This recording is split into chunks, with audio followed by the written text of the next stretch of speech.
So we're in part 12 of People Are Complicated, walking through the story of David, and we're in 2 Samuel chapter 6, 1 through 19. So I will read this text out loud, and we'll begin with your thoughts or questions about the text. David again gathered all the chosen men of Israel, 30,000. David and all the people with him set out and went from Baal, Judah, to bring up from there the ark of God, which is called by the name of the Lord of hosts, who is enthroned on a cherubim. They carried the ark of God on a new cart and brought it out of the house of Abinadab, which was on the hill. Uzzah and Ahio, the sons of Abinadab, were driving the new cart with the ark of God, and Ahio went in front of the ark. David and all the house of Israel were dancing before the Lord with all their might, with songs and lyres and harps and tambourines and castanets and cymbals. When they came to the threshing floor of Nacon, Uzzah reached out his hand to the ark of God and took hold of it, for the oxen lurched. The anger of the Lord was kindled against Uzzah, and God struck him there, and he died there beside the ark of God. David was angry because the Lord had burst forth with an outburst upon Uzzah. So that place is called Perez Uzzah to this day. David was afraid of the Lord that day. He said, "How can the ark of the Lord come into my care?" So David was unwilling to take the ark of the Lord into his care in the city of David. Instead, David took it to the house of Obed-Edom the Gittite. The ark of the Lord remained in the house of Obed-Edom the Gittite 3 months. And the Lord blessed Obed-Edom and all his household. It was told King David, "The Lord has blessed the household of Obed-Edom and all that belongs to him because of the ark of God."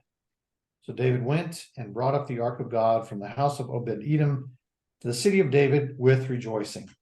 And when those who bore the ark of the Lord had gone 6 paces, he sacrificed an ox and a fatted calf. David danced before the Lord with all his might. David was girded with a linen ephod. So David and all the house of Israel brought up the ark of the Lord with shouting and with the sound of the trumpet. As the ark of the Lord came into the city of David, Michal, daughter of Saul, looked out of the window and saw King David leaping and dancing before the Lord, and she despised him in her heart. They brought in the ark of the Lord and set it in its place inside the tent that David had pitched for it. And David offered burnt offerings and offerings of well-being before the Lord. When David had finished offering the burnt offerings and the offerings of well-being, he blessed the people in the name of the Lord of hosts and distributed food among all the people, the whole multitude of Israel, both men and women, to each a cake of bread, a portion of meat, and a cake of raisins. And all the people went back to their homes. Okay, what stands out to you? The Abinadab's house was on a hill. No, I mean, Yeah. why do I need to know that other than Yeah, it might have been true? yeah, You know, yeah, other than it was true. yeah. It's an interesting detail. You know, that house on the hill.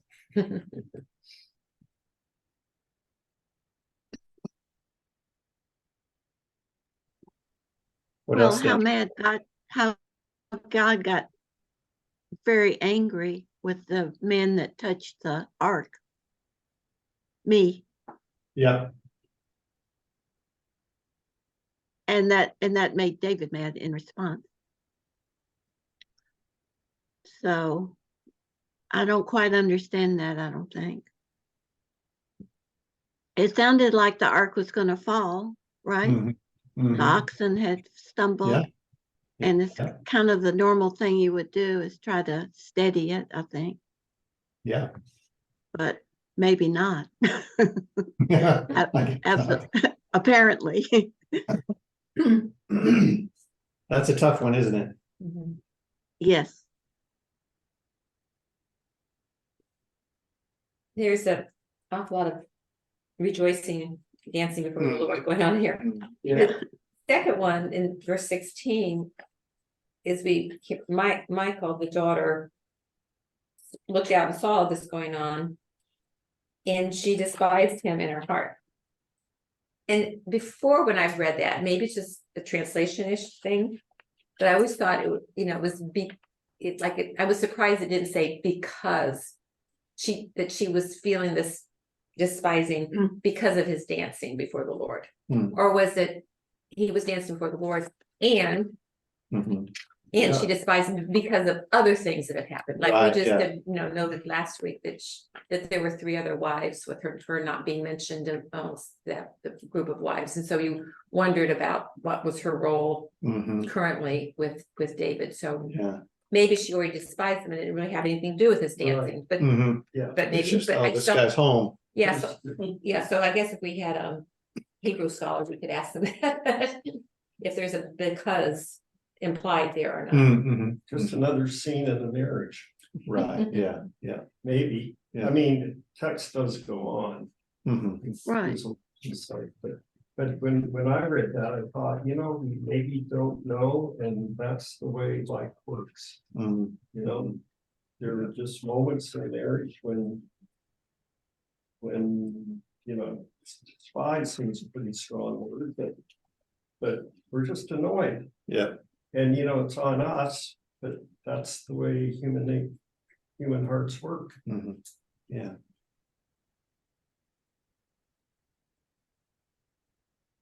It hit me that maybe she was a bit like her dad, just kind of, unreasonable and, But yeah, it was her dad. Yeah. yeah. I mean, that's how it came across to me. Yeah, the extreme mood swings or Yeah. whatever was happening there. Yeah.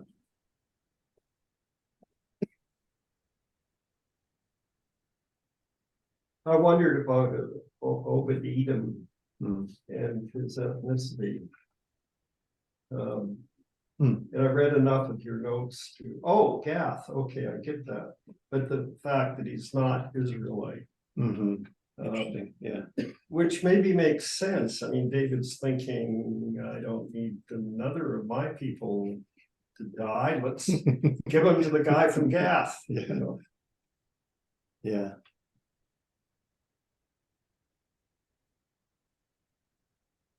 Well, let's jump deeper into this. I've got a little aside here on the Ark of the Covenant.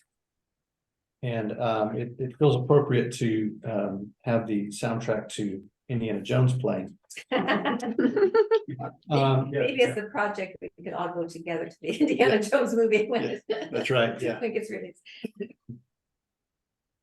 So some information here about the Ark of the Covenant, which might be a reminder, and some might be new. A lot of this is from the Jewish Virtual Library article on the Ark of the Covenant. It just seemed to bring a lot of things together.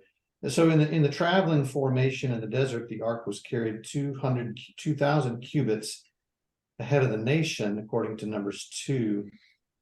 And then there's several references in here to Midrash. So Midrash is not scripture. This commentary, ancient Jewish commentary on scripture. So we don't necessarily view this as thus saith the Lord, but it's interesting, perhaps historically to us. So according to one Midrash, the Ark would clear the path for the nation by burning snakes, scorpions, and thorns with 2 jets of flame that shot out from its underside.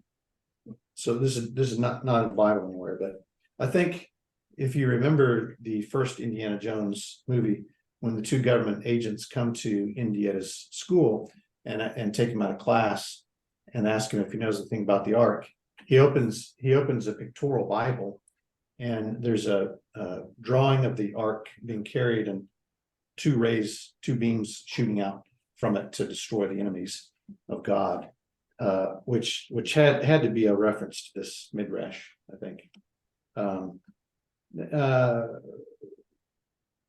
When the Israelites went to war in the desert and during the conquering of Canaan, the Ark was accompanied them.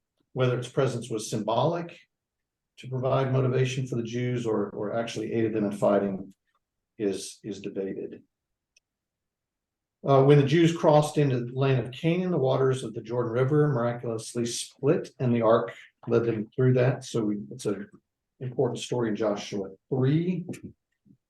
The most dramatic demonstration of its power comes when the Jews breached the walls of Jericho by circling them, blowing horns, and carrying the ark. I had forgotten that the ark was part of that story, but they're marching with the ark when around Jericho when the walls fall. After the conquest was completed, the ark, the entire tabernacle were set up in Shiloh, and there they remained until the battles of the Jews with the Philistines. The Jews suffered a defeat. The Philistines took the ark and then took the ark from Shiloh to Ebenezer in hopes of winning the next battle, but the Jews were routed and the Philistines captured the ark. That's back in 1 Samuel 4. So the Philistines then take the ark back to Ashdod, their capital city. They place it in the temple of their god Dagon. The next day, the idol's fallen on its face. They replace the statue. The next day, it's decapitated, and Ashdod is struck with a plague. So the Philistines move the ark to the city of Gath, then to Ekron, but everywhere it goes, the people are struck with a plague. And after 7 months, the Philistines send the ark back to the Israelites, accompanied by expensive gifts. The ark is taken to Beit Shemesh, and another midrash. The oxen pulling the ark burst into song as soon as it was once again in Israel's possession. So interesting image there. The oxen singing. From Beit Shemesh, the ark was transported to Kiryat Yearim, where it remained for 20 years. So that's where we pick up the story. So it's been idle for some 20 years when David decides to get it, and that's when he transports it to Jerusalem. But it's a two-stage process, because obviously we've got the deal with Uzzah, who dies. So David leaves it at the home of Obed-Edom the Gittite, stays there 3 months, and then the ark's finally placed in Jerusalem. There's a little map down there that shows sort of the travel of the ark, starting from Shiloh in the sort of middle there. And so you can see the movement from Shiloh to Ebenezer, to Ephek, to Ashdod, to Gath, to Ekron, to Beth Shemesh, Kiriath Jearim, the house of Obed-Edom, and then finally into Jerusalem.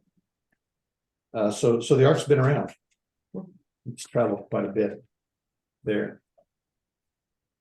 Page 64, top of page 64. So where is the ark? That's the great question that Indiana Jones takes up.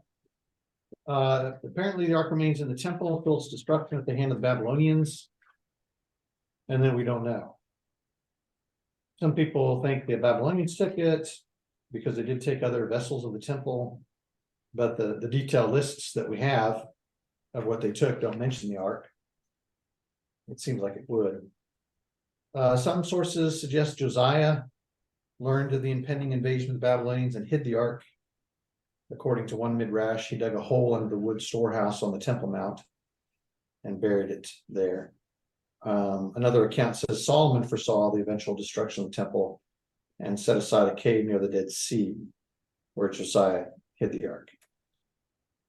Two more, I don't know. I don't even know if we should call them possibilities, but the Ethiopian Christians claim to have the ark today in Aksum, Ethiopia. It's widely believed or reported that the ark is held in the Church of St. Mary in Zion, guarded by a monk who's known as the keeper of the ark. And they claim that they acquired the ark during the reign of Solomon, when his son Menelik, whose mother was the Queen of Sheba, stole the ark after a visit to Jerusalem. But no one can verify the claim, because no one but that one monk, the keeper of the ark, is allowed to see it. And when that monk dies, one new monk takes his place, and they're the only person. An archaeologist, Leon Rittmeyer, claims he's done research on the Temple Mount and inside the Dome of the Rock. He claims to have found a spot on the Temple Mount where the Holy of Holies was located, during the first temple period, and in the precise center of that spot is a section of bedrock cut out in dimensions that may match those of the ark reported in Exodus. He proposes, therefore, that it's buried deep inside the Temple Mount. But of course, you can't really do archaeology inside the Temple Mount. It's a sacred space. So those are the stories told about the ark, and where it might be. So has anybody seen it? It's in my car. It's on Why my I car. painted it like that. I wouldn't be entirely surprised. No. So verses 1 through 5, after 20 years of dormancy, the ark is now recalled as a vehicle for royal legitimation. David's new regime in Jerusalem is a radical departure from that old order, and as such is in urgent need of legitimation. He appeals to the central symbol of the old order, the ark, to legitimize a new order that decisively departs from all that was traditional. While this move may have been an act of good faith, it's also a nervy act of calculation. So let's just kind of talk about that here at the beginning. In what ways might David's use of the ark here have been political or even military rather than just sort of spiritual or religious?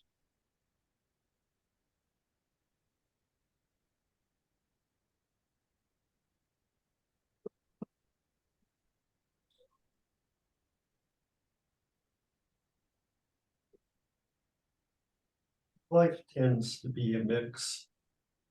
You know, makes sense. We don't know, Mhm. maybe. Kind of like, we've just gone through all this, but it's kind of like, still really don't get a good feel for what God's purpose for the ark was for his people. Mm. Is it dangerous? Is it Mhm. something you want to be close to, something you want to stay far away from? Yeah. Is it a way to worship God, or is it just, it's so holy that nobody gets close to it, so there's just not really a way to worship God? Mhm. Yeah, because there seem to be some reasons why you wouldn't want it in Jerusalem. Mhm. Yeah.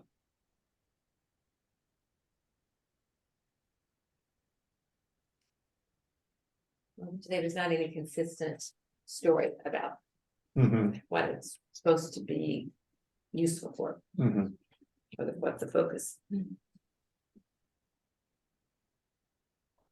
Kathy's got the answer. No, but it seems to be, I mean, there's no doubt it's powerful symbol.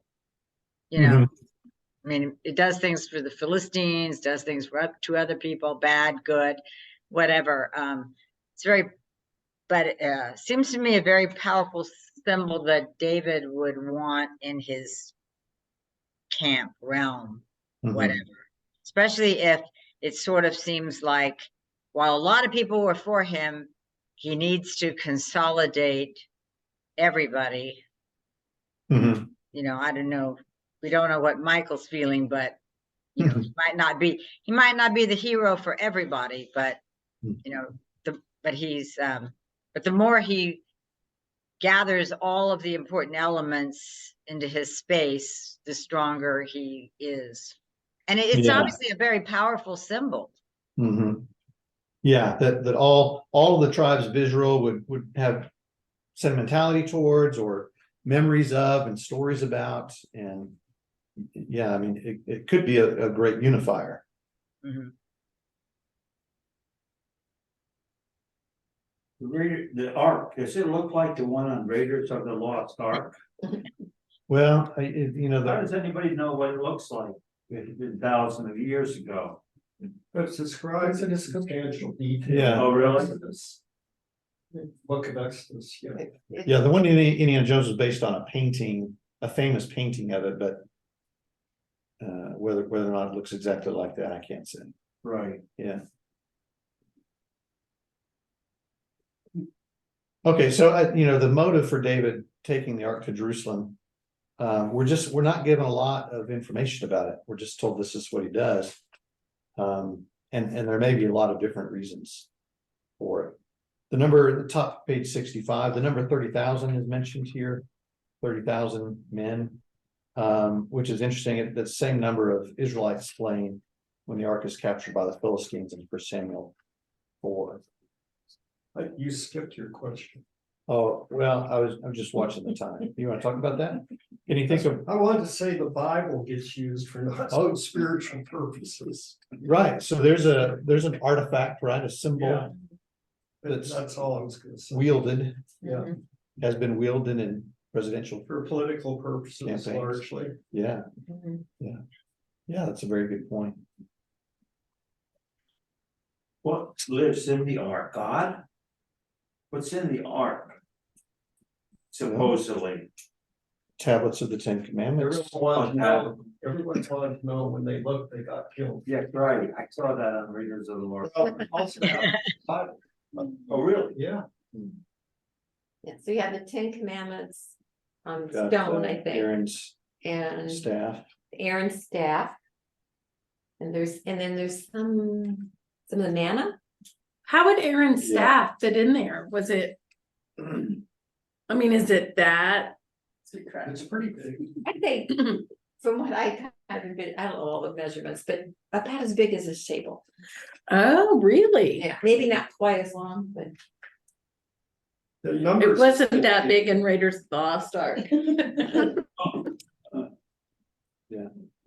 Yeah, what are the numbers? That would have been nice to read that. That would be helpful. Yeah, I can't do everything. I I gotta leave some work done. I think the fish and the loaves that Jesus used were in there. Dale's gonna find it for us and read it, No, read the no, description. no. There was manna in there. I think you're right. Yeah. Yeah, yeah. That was Yeah. my mind there. Fish in it? The fish and loaves? No. No, I'm just making that up. Okay, Exodus 25:10. You shall make an ark, it shall be 2.5 cubits long, 1.5 cubits wide. Everyone knows what a cubit is. No, Does anybody know what a cubit is? I think there's general senses of it. I mean, sometime or other, I heard it was like your hand to your elbow. So how many cubits? I always thought it was about, I thought it was about 18 inches. 1 cubit is Yeah. 1.5 feet. So, Yeah, it's what Laconia said. yeah, So that's not very long. no, that's not like that's No. not this. It's, so that's why I was thinking, I didn't think the staff could fit in it, because oh, Aaron was very short. But it says the stamp was, it had like something budded, right? His stamp That's had right. budded, so. Yeah, that's why they, It was I one don't of know if it those made- extendables. didn't have those back then. Well, maybe they just took. It off wasn't top like of it. a blind man's stick that unfolds. yeah. Yeah. Well, yeah. Earl, the answer while we were goofing around. Yeah, what did you say? The staff was budded, so maybe it was like flowers all around, Mhm. maybe small. I don't know. Not everything has an explanation. Yeah, Maybe they cut it. I'm not satisfied, guys. Okay, I'm It was on an angle. taking back control. Top page 65. Okay, so 30,000. The ark was the object most closely associated with Israel's God. So this is a summary by Bergen. A truth expressed by the writer's notation that the name of Yahweh of armies, he who is seated on the cherubim, is called upon it. The ark contained the written agreement between Israel and the Lord, was a place of divine revelation, was the Lord's throne. And an object of such overwhelming significance would make a viable prize for the Philistines. And worthy of the massive protective force called upon by David. So Bergen thinks he took 30,000 because he just wanted to make sure that they kept it away from the Philistines. Now we're told that it's placed on the new cart here, and so letter G on top of page 65. As respectful as so this is Bergen, as respectful and well intended as David's effort was, however, it violated Torah guidelines regarding the transport of the ark. In fact, David's actions in this matter were more like those of the spiritually ignorant Philistines. So here's the text in Numbers 4. When Aaron and his sons have finished covering the sanctuary and all the furnishings of the sanctuary as the camp sets out, after that the Kohathites shall come to carry these, but they must not touch the holy things or they will die. These are the things, the tent of meeting, that the Kohathites are to carry. And then verse 9 of Numbers 7. But to the Kohathites he gave none, because they were charged with the care of the holy things that had to be carried on the shoulders. So as is seen in Indiana Jones, the ark is made to be carried with on the shoulders with poles. And so David And it couldn't violates. have tipped if it didn't that way. Right, yeah. David violates that instruction, puts it on the cart, which makes it much less stable. So why do you think David decided to transport the ark in an unauthorized way?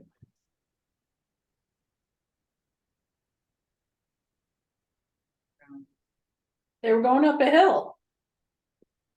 Maybe that's where the hill fits in. Right. I thought maybe they were going down the hill. That's when it gets tipsy, it's going downhill. But wasn't it gone for like 30 years? It's been 20 years Mhm. in that one spot, and then so maybe a total of 30. Well, I'm just saying it was a long time. He didn't, he's not a man of the book. That's what I'm saying. That seems very clear. Yeah. He right. didn't, even if the, whoever they are remembered how it was supposed to be done, because, that's like a generation. Even if people remembered how it was supposed to be done, they didn't, he didn't consult them or, Yeah. Mhm. he just decided to do it. That seemed like the best way to him, and poor Uzzah paid the price. Yeah. Yes, that's what's interesting in your notes here, which I hadn't thought of before. David killed Uzzah. Mhm. I mean, not really, but I mean, he's responsible. Yeah. And of course that makes the death of us all even more complicated. Mhm. Why not strike David with a plague or something? Well, and that, I'm just reasoning through the story, and we don't know, but maybe Uzzah's death is necessary to spare David's. I mean, David's responsible, but we're not going to kill the Lord's anointed. Yeah. But someone's going to die here. Yeah. I mean, that might be true to the logic of the story. I don't know. Yeah. Yeah, well, if you're going to be king, you're going to be responsible for people dying. That's just part of the office. You have to send men here and there and to battle that and to go with this. And so deaths are going to be on your head. I mean, Mhm. Yeah, but especially if it's your mistake. yes. Yeah. Yes. Mhm. Yeah. Well, also the ark's supposed to be carried, looks like a stick coming out of, you're not supposed to touch the ark itself. Right. So he did touch the ark, right? Like it Yeah. says. Yeah. Yeah, he didn't touch the stick.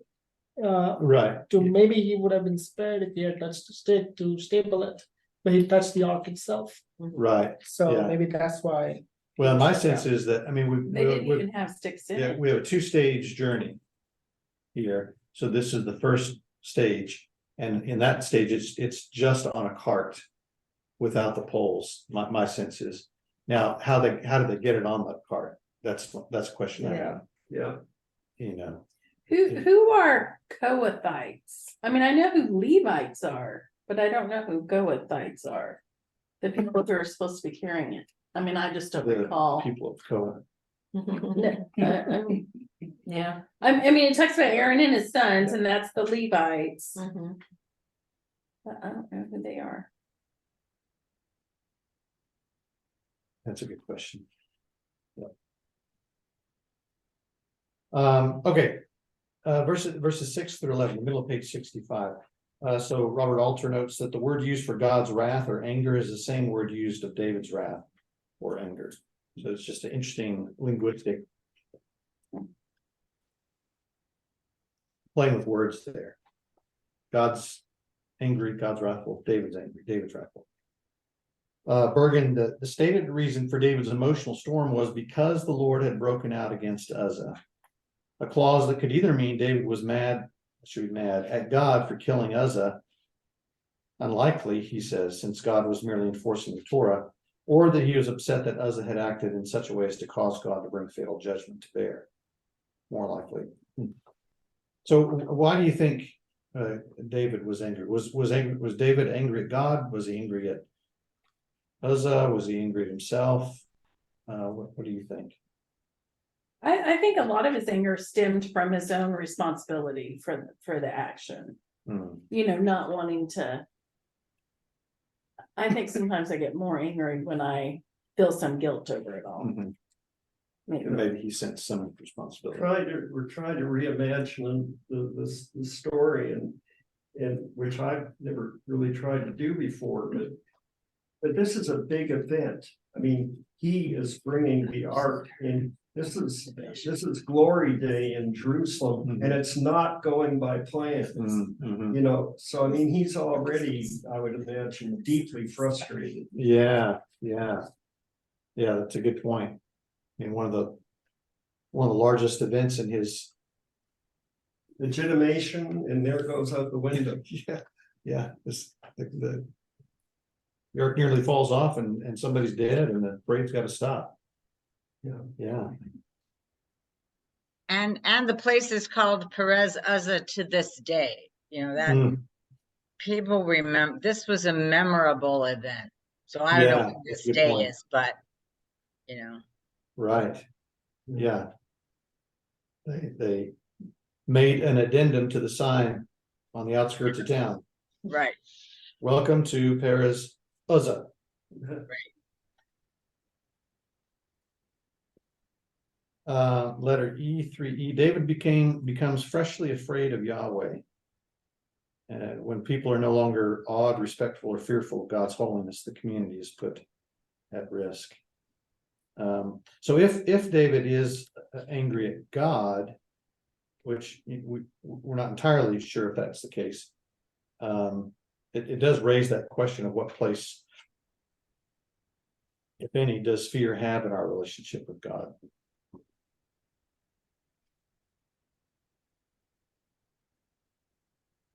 I guess I'm an emotional responding to the story because I've heard it used over the years in a variety of ways to protect legalism that I thought just was not that the type of legalism that was being protected was not promoting love that Jesus taught. And so that sometimes I would see this tension between the way I think Jesus would do things and teach things, and then other people clinging to, we got to keep God happy. You know, God's going to be upset with us if we do anything a little bit different than what's been done in the past. I've heard it used the exact same way. And it just makes, I'm just sitting here, you know, it just kind of gives me a bad feeling. Yeah. I guess like fear of God, it sometimes we do when we see some sort of devastation, we think of, you know, like, man, you know, that's crazy, especially natural disasters. When we see them, like, wow, you know, there's something out there. Even the unbelievers are like, there's something out there that's causing this. So I guess that's kind of puts a little bit of fear in you that not everything is under your control. Yeah, as much as you like. Yeah. And maybe some of that would be good. Yeah. Or the healthy dose of that might be good. What do you think? Chris? Yes, go ahead. For me, this is about David's intimacy with God. I mean, even his anger. We know that he was a person after God's own heart.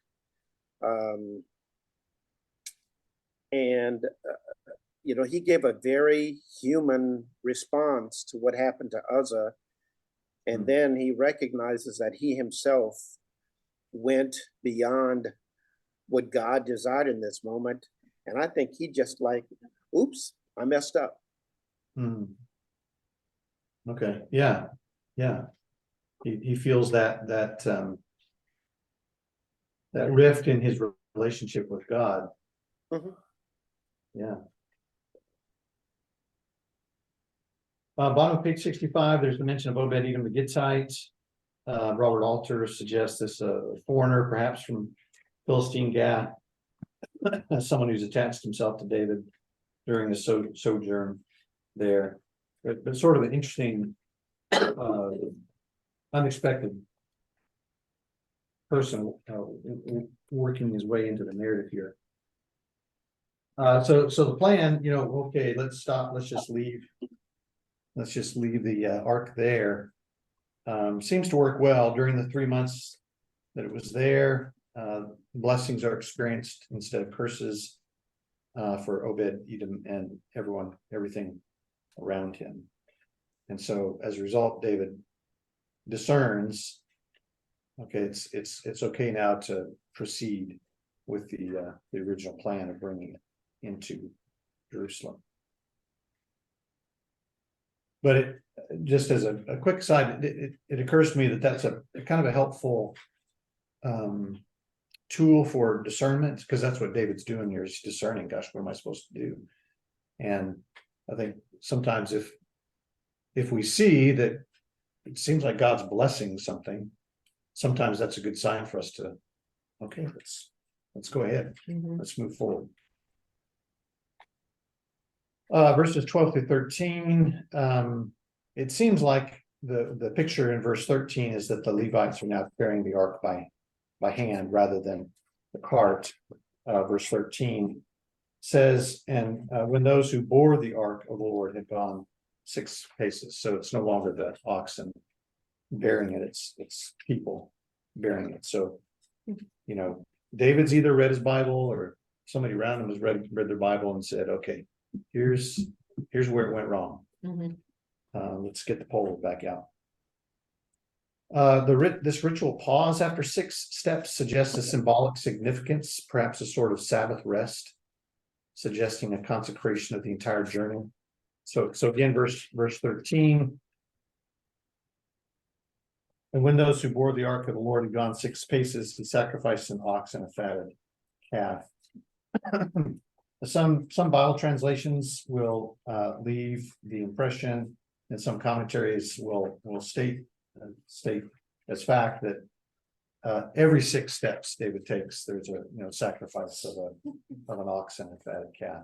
That's a lot of sacrifices along the way. I don't think that's what's going on. I kind of like this suggestion here by Bergen that the first 6 steps are very symbolic, and after 6 they pause, they Sabbath. Perhaps once again, just discerning, checking. God, is everything okay here? And then moving on. It's for reading this. Question comes to my mind is, does God prefer that human beings carry the ark versus an animal? Is there something less holy about an animal bearing the ark, and yet it's something about asking mankind to carry it makes more intimacy between God and mankind? I don't think so. Yeah. Sandy's Lord. Well, oxen or if it was dogs. There's no question about dogs and chickens. But that seems very reasonable. But I think that God would, perhaps one reason God designed things this way is at least symbolic of his desire to partner with humans. And so it's the humans who take on the responsibility of moving the ark rather than the ox. For his 10-mile journey, which that's quite a long ways here to carry the ark, wondering if you're going to die. David prepares both the capital and himself. First, he erects a special tent in Jerusalem to house the ark. And then second, he wears this special ritual garment, a linen ephod, worn normally by priests and Levites. which seems to suggest that David was acting in certain respects as a priest. And some commentators draw attention to Melchizedek here and sort of see David in the steps of Melchizedek, king and priest at the same time. Verse 16, the reference to Michal. So we notice that she's called the daughter of Saul, not the wife of David, which is intentional. I mean, the narrator's chosen that. At the beginning of their relationship, Michal helped David escape through a window. I remember that when Saul was coming to the house and bringing all this men. But now she's looking at David through a window from a distance, seething. So it's sort of an interesting portrait of a marriage with a window. Bergen, it's unclear why Michal was absent from the event since other women were permitted to be there. But the tone of the passage suggests that it was due to her jaded attitude toward the Lord and his anointed. Previously, she'd been connected with the use of a teraphim, which we talked about earlier, an object, an idol, considered an abomination to the Lord. At face value, Brueggemann says the day of transporting the ark is wondrous. Indeed, it is a perfect day for all parties. Yahweh, Israel, David, the priests, for all parties except Michal, Saul's daughter, David's wife. The demanding, relentless voice of the old house of Saul sounds in the midst of the celebration. It is a voice of despising. So why do you think Michal was angry? We began to touch on this earlier, but Chris, when you Yes. get down to verse 20, it seems to me that explains it a little bit more, because she's criticizing him for disrobing in front of slave girls when he comes into the house. right. So And this so she seems to think that she said that was a vulgar performance or something like that. So it sounds like she's just really disgusted by his dancing and everything. Mhm. Yeah, that's at the very least, that's the excuse that she gives. Right. And I guess, it makes me wonder, why was that so? Why did that matter so much to her when it didn't seem to bother anybody else? Right.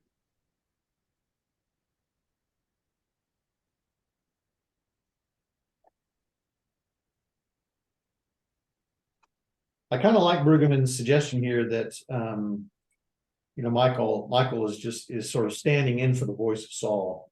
That even on this amazing, wonderful day, even after David's gotten everything right here, the second stage of the journey, that still there's this relentless voice of criticism from the house of Saul that just refuses to die.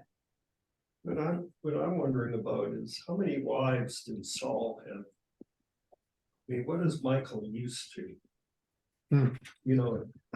I would think she supposes she's gonna come in and she's going to be the queen. I'm wondering what she knew from her family. That's very interesting. Yeah.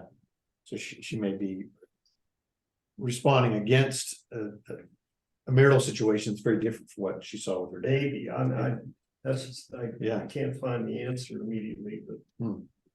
Yeah, that's interesting.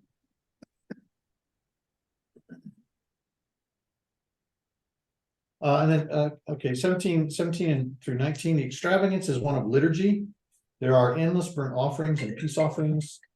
The community is without restraints in its gratitude for the self-giving and the presence of God. There is social extravagance closely tied to these offerings, which are communal meals. Everyone celebrates, each with a cake of bread, portion of meal, and a cake of raisin. Everyone has cause to rejoice because life has started again. Which I really like, that sort of the connection there between the worship that feels vertical and then this the social aspect that feels horizontal. That the rejoicing is all encompassing here. It positively impacts everybody in the city. And then the top page 67. So as I was just sort of thinking in summary about the story. So these are my words. The story of David bringing the ark to Jerusalem is a very positive and bright story that's darkened twice. Once by the death of Uzzah, who touched the ark, and once by the criticism of Michal when David dances. So the first, Uzzah, represents times when we try to do the right thing, bringing the ark to Jerusalem. I think David thinks he's trying to do the right thing, but we do it in the wrong way. So David had the ark transported on a cart rather than by poles, which is what led to Uzzah's death. So perhaps the first represents times when we try to do the right thing, but we do it in the wrong way.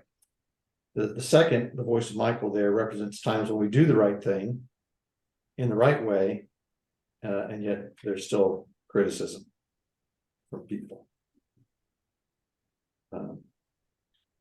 Either one of those resonate with you, just in your own experience, doing the right thing the wrong way, and Well, when you talk about doing the right thing in the wrong way, I mean, I know that technically that you're not supposed to touch the ark, and he touched the ark, and therefore, but I wonder if there's more there in the fact that, you know, Jesus talked very much about our heart and what was in our heart, you know, in situations, and maybe in this situation, David's heart wasn't entirely right, because not only was he doing this in the wrong way, in the sense that he didn't research it and follow all the rules, you know, but he's also kind of elevated himself to a priest, you know, and fulfilling that role, which wasn't his role, you know, and that makes me think, you know, arrogance, pride, you know, maybe there were some heart issues there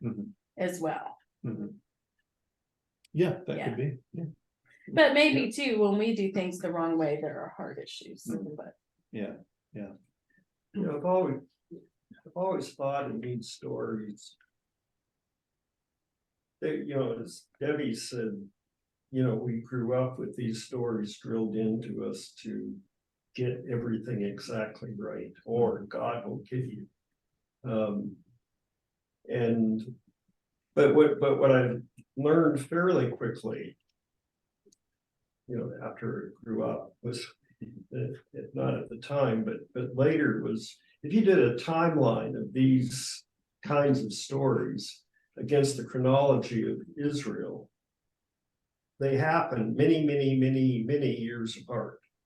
I mean, in between, God is indulging all sorts of people making mistakes and so on. Yeah. But they seem to happen at turning point moments, like Nadab and Abihu, when the tabernacle structure is really just beginning, and they offer some strange fire, which not sure. I guess the word strange suggests unauthorized in some kind of way. But anyway, it's not normally what God does. But right there at the beginning of the tabernacle, I want you to take this seriously. And now David's bringing the tabernacle into Jerusalem, and this is a great cultic moment. I mean, as in important to the worship of Israel. And again, you know, I insist on this being done seriously. Yeah, that's a good point. Yeah, these keystone moments, these milestone moments where it's not the way he. It's not, you know, it's not that he's looking for every mistake a person can make.